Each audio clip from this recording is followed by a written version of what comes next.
we can see that children with health conditions do experience the most complications from COVID-19 infection itself.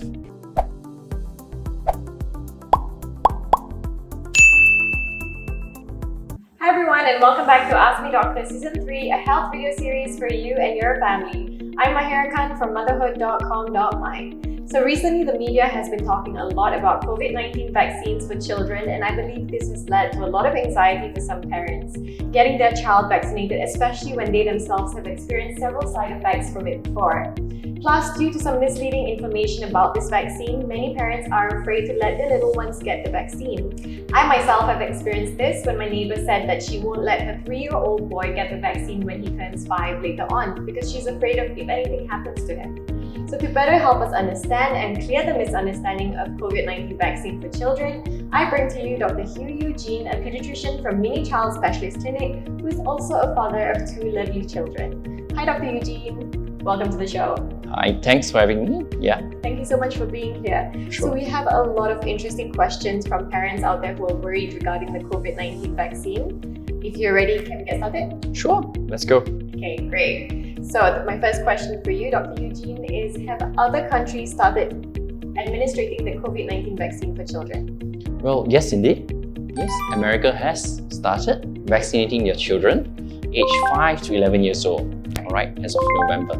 This comes after the final approval was given for the Pfizer-BioNTech vaccine by the CDC Advisory Committee of Immunization Practices. In China as well, they have started vaccinations for children aged 3 to 11 years old.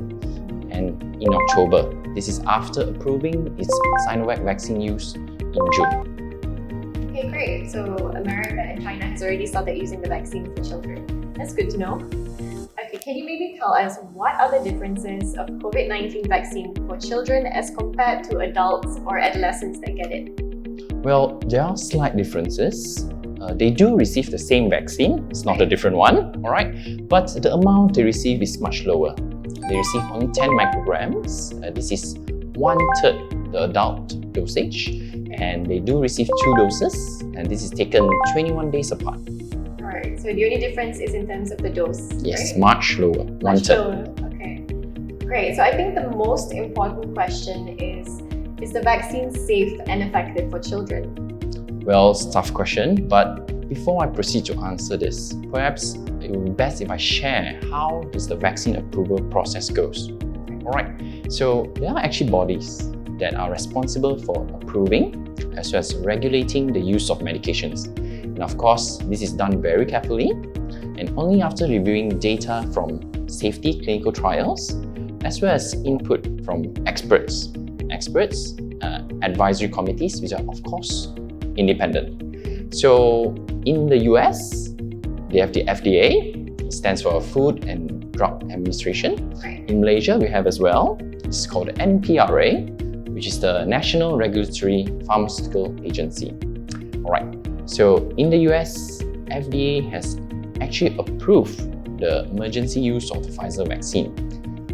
This is done after it's reviewed an ongoing clinical trial that involves more than 3,000 children ages 5 to 11 who received 2 doses of the Pfizer vaccine, and they found a few points.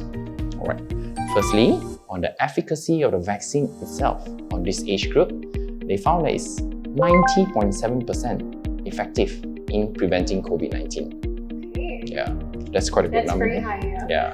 So secondly, they compared the immune response of children, again, in this age group who received the vaccine, to adolescents and adults who received it early on, like us, and they found the immune response were similar.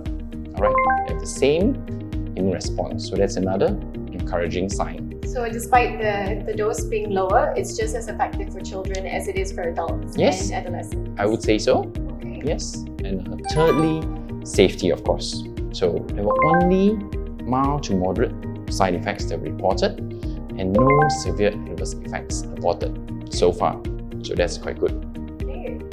Based on these results, we can say that the known benefits of vaccinating this age group outweighs the potential risks that could happen. Okay. So moving on, Will children experience the same side effects as us adults?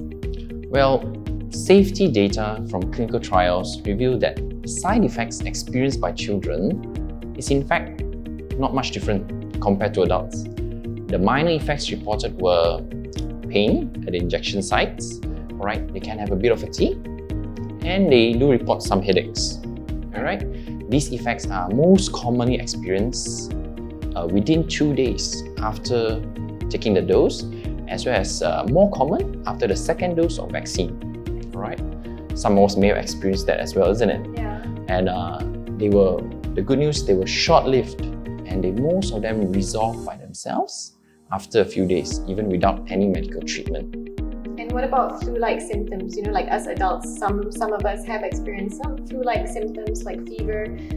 Is that to be expected by children as well? Well, it could occur as well, but of course, all this is an ongoing clinical trial, Right. so we do expect more data coming up.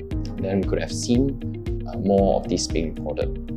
Okay, so moving on. Should children with some underlying health conditions hold off on this vaccination? Because there are some talks of this, especially about children with underlying health conditions. So could you maybe tell us what you think about that? Well, I'll go back a bit to the clinical trials. So in the trial itself, children with underlying health conditions such as asthma, allergies, and obesity, they were not actually excluded from the trials. In fact, as pediatricians, we actually do not recommend skipping vaccinations, especially those who have underlying health conditions. Why is that so? From experience, we can see that children with health conditions do experience the most complications from COVID-19 infection itself. Because their immune system is already weak, right? Yes, and they do run into more trouble. So it'll be even better if they vaccinate themselves and get protected early. Some parents may be concerned because of the risk of myocarditis, which is reported inflammation of the heart that occurred after vaccination in some adolescents.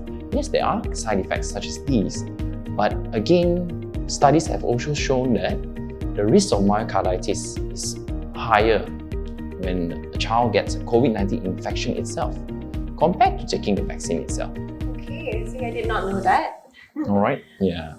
So regardless though, if there are any serious concerns regarding your child's health condition, you should seek a healthcare provider's opinion before taking the vaccine itself. Right. Very well said. Okay, well, thank you so much, Dr. Eugene, for answering all our questions and for putting a lot of parents' anxiety at ease. Before we end, do you have anything that you would like to advise or share with parents out there? Well, my advice to parents is, of course, this is an exciting development. Everyone's waiting to go back to normalcy. Yes. But do remain calm and wait for our government's directive for vaccination in our children. In the meantime, I do urge for those who are eligible but have yet to take the vaccine to take it, as well as remain vigilant and keep to standard precautions in order to reduce the transmission of COVID-19. Okay, well, thank you again so much, Dr. Eugene, for being on the show, and thank you for all your insights. No worries, glad to be of help. Great. Stay tuned for more informative videos for you and your family's health. Till next time, I'm Syahira Khan. I'm Dr. Eugene. This is motherhood.com.my. Bye!